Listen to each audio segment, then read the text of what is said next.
शेख हसीना की विदाई के बाद सत्ता अधर में लटकी है। बांग्लादेश की राजनीतिक अस्थिरता अब सेना के अंदर खतरनाक फूट की वजह बन चुकी है। बांग्लादेश की आर्मी के 3 पावर सेंटर सामने आए जो पड़ोसी देशों को बड़ी मुश्किल में धकेल रहे हैं। सेना के जनरल्स ने बगावत का झंडा उठाया, लेकिन क्या बांग्लादेश में एक बार फिर तख्ता पलट की पटकथा लिखी जा रही है? ये डिकोड करेगी हमारी ये रिपोर्ट।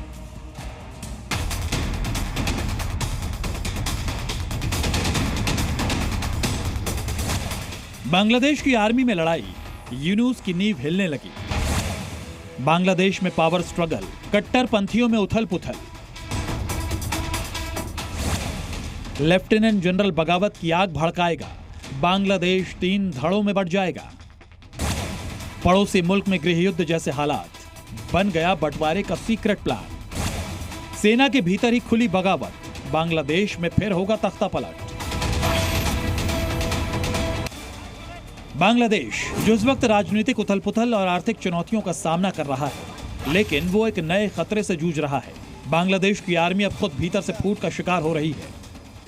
सेना के भीतर 3 धड़े साफ तौर पर उभर चुके हैं। सेना के अंदर टूट का खतरा गहरा गया है। 3 पावर सेंटर बन रहे हैं जो बंटवारे की घंटी बजा रहे हैं। बांग्लादेश की आर्मी में जो 3 धड़े बने हैं, उसमें पहला है अवामी लीग समर्थक अधिकारियों का। दूसरा बड़ा धड़ा है कट्टर इस्लामी जनरलों का जो मोहम्मद यूनुस के हिसाब से चल रहे हैं। और तीसरा धड़ा है सेना प्रमुख का जो संतुलित रास्ते पर चलने की कोशिश कर रहे हैं। आशंका जताई जा रही है कि ये तीनों धड़े बांग्लादेश को टुकड़े टुकड़े कर सकते हैं। इनमें से हर धड़े का नेतृत्व एक जनरल कर सकता है। बांग्लादेश में शेख हसीना के जाने के बाद फैली राजनीतिक अस्थिरता अब सबसे बुरे दौर में पहुंच चुकी है। 3 पावर सेंटर के साथ बांग्लादेश की सेना को कठिन हालात का सामना करना पड़ रहा है। बांग्लादेश से जो 3 बड़े अपडेट सामने आए हैं, सबसे पहले वो जान लीजिए। पहला बड़ा अपडेट यह है कि बांग्लादेश की सेना में बगावत का खतरा बढ़ गया है। दूसरा अपडेट यह है कि अवामी लीग समर्थक और इस्लामिक कट्टरपंथी वाले जनरल आमने सामने आ गए हैं।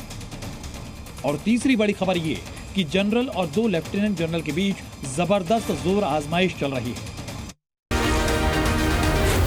Z News.